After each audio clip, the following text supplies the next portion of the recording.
Next, we'll demonstrate the closed buttonhole stitch.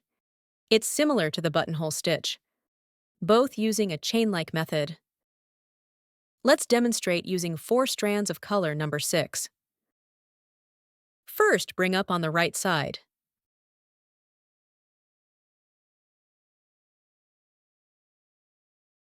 Don't pull tight. Leave some slack on the fabric. You can help hold it with your finger. Then bring up at the upper right of the triangle. Pull upward, forming a buttonhole. Continue to insert at the triangle's bottom point. Again, don't pull tight. Bring up at the middle line's outer edge. Pull upward. Return to insert at the triangle's point. Again, don't pull tight. Bring up at the upper left line's outer edge. Pull upward, forming an inverted triangle shape. Let's demonstrate once more.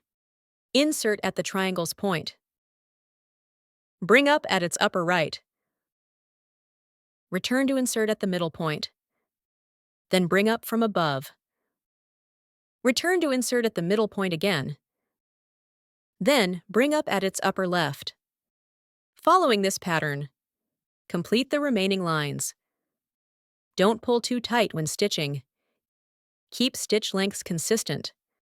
This creates a secure and beautiful pattern. Insert the last stitch. This closed buttonhole stitch is complete. Let's look at the finished result.